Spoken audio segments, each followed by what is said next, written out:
Bonjour à tous, bienvenue sur Échecs et Pédagogie. Salut Laurent. Salut Romu, salut à tous. Alors pour votre étude du week-end, on vous propose une composition de Jacob. Donc c'est une finale de pions. Le trait est au blanc, ils doivent gagner. Donc comme d'habitude, on vous invite à mettre sur pause la vidéo, à chercher par vous-même. Et lorsque vous serez convaincu d'avoir trouvé, vous renclenchez la vidéo et vous pourrez écouter religieusement les conseils et la solution proposée par Laurent. C'est ça, religieusement. Donc, position qui a l'air très avantageuse pour les blancs.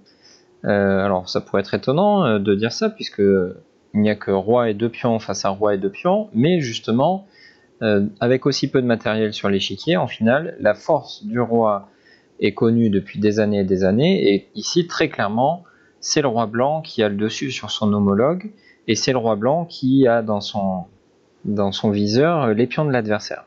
Donc on pourrait penser que ça va être trivial, mais méfions-nous d'une chose, on est totalement au bord de l'échiquier, et lorsqu'il y a des pions tours, ici donc matérialisés par les pions A3 et A6, il faut toujours se méfier parce qu'on est en situation, on est potentiellement en situation d'être en présence d'une exception, on va dire.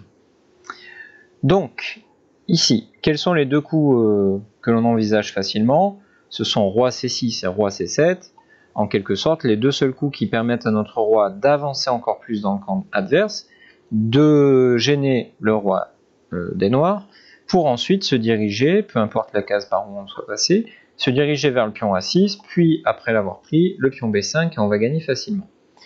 Alors le danger serait de penser justement que tout ça va revenir au même, parce qu'il y a justement une situation exceptionnelle à cause du pion A.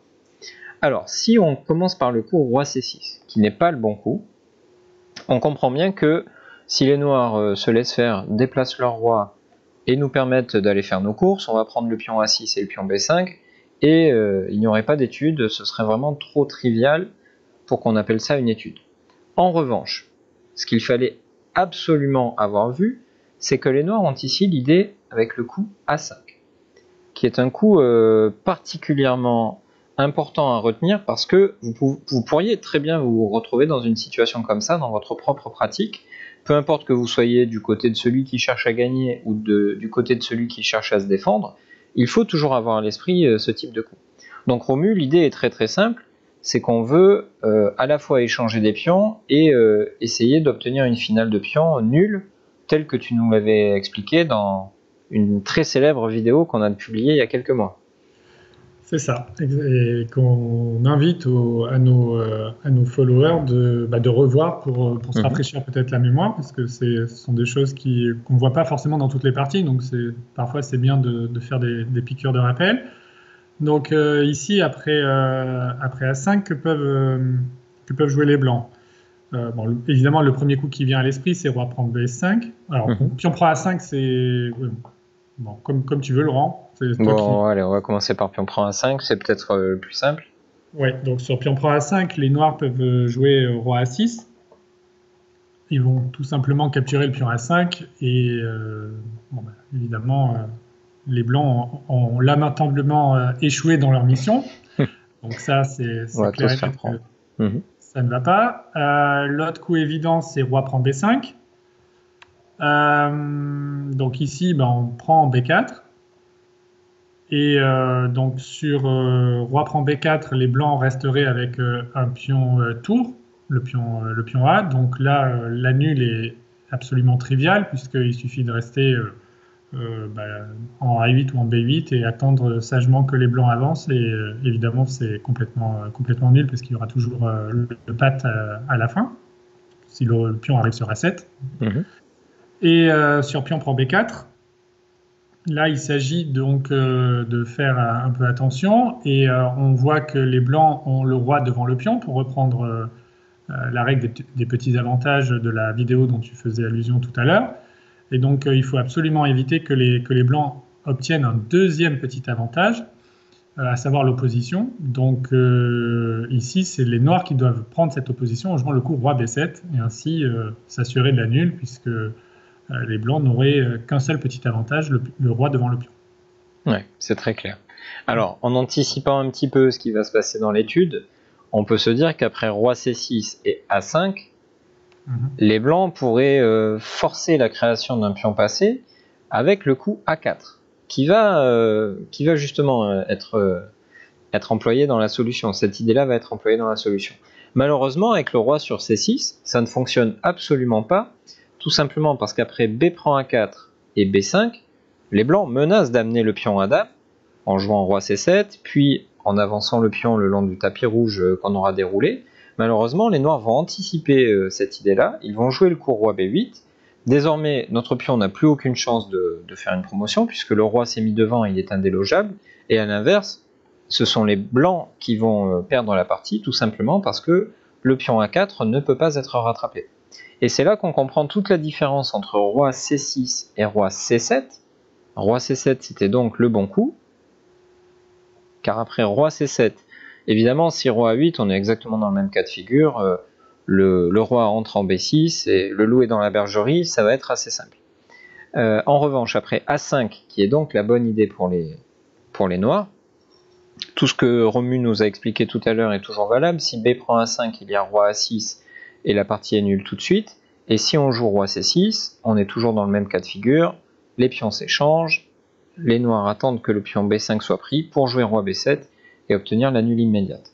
En revanche, ce qui va changer avec le roi sur C7, c'est que l'idée A4 qui force la création d'un pion passé, c'est assez spectaculaire, c'est pas tous les jours qu'on voit des pions, un carré de pion comme ça, on va dire. L'idée est assez spectaculaire, c'est de conserver un pion passé sur la colonne B, quoi qu'il arrive. Alors si les noirs prennent sur A4, on joue B5, on constate que le roi sur C7 est absolument placé là où il le faut, car plus personne ne peut arrêter la poussée du pion B jusqu'à la promotion. Et la différence entre ce pion B5 et le pion noir sur A4, c'est que lui va se promouvoir un coup avant son homologue et ainsi permettre un échec et mat sur la case B6. Si au lieu de prendre sur A4, les noirs avaient pris sur B4, ça va être très similaire. On obtient un pion passé sur la colonne B, il avance en faisant échec, on gagne du temps, et on va faire promotion un coup avant. Voilà, si les noirs veulent vraiment continuer, on va prendre la dame, et ce sera un mat trivial en quelques coups. Par exemple comme ceci. Donc après A4, seul coup possible finalement pour les noirs, c'est de soutenir leur pion B5, notamment, en tout cas de soutenir la case B5 pour ne pas qu'un pion blanc y apparaisse, avec le coup roi A6, et maintenant on force les événements avec roi C6. Sur n'importe quel coup adverse, on va pouvoir obtenir un pion passé sur la colonne B. Imaginons B prend A4, B5 échec, roi A7. On a la même position qu'on avait étudiée précédemment avec le coup roi C6 au début, sauf qu'ici le trait est au blanc, alors que tout à l'heure le trait était au noir. Avec le trait au noir, on jouerait roi B8 et on gagnerait la partie avec les noirs. Ici, le trait est au blanc, on a le coup roi C7, on déroule le tapis rouge comme d'habitude, et on va gagner comme on l'a déjà vu tout à l'heure, en faisant échec et mat sur B6. Donc un thème assez important, notamment à la fois pour le défenseur, mais aussi pour l'attaquant. Oui, ce sont des notions qu'il faut vraiment maîtriser parfaitement dans les finales de pion. Et n'hésitez pas, on en a parlé un tout petit peu tout à l'heure, à revoir notre vidéo sur les finales de pion, justement comment les évaluer et voir quelques thèmes de ce genre, parce qu'encore une fois, c'est pas dans toutes les parties, c'est pas tous les jours que l'on joue des finales de pion dans nos parties. Donc, on a tendance parfois à oublier un peu, revoir de temps en temps ces thèmes-là, ça ne peut faire que du bien. Donc, on vous invite à reconsulter dans notre playlist sur les finales, notamment la vidéo sur les finales de pion. Et en tout cas, cette étude nous aura bien rafraîchi la mémoire. Donc, merci Laurent pour toutes les explications très claires. On espère donc qu'elle vous sera utile dans votre étude des finales notamment. Et bien évidemment, n'hésitez pas à la liker si cela vous a plu, à vous abonner à la chaîne si ce n'est pas encore déjà fait. Et on vous donne rendez-vous à très vite pour de nouvelles publications qui seront au moins aussi utiles que celle-là. À bientôt.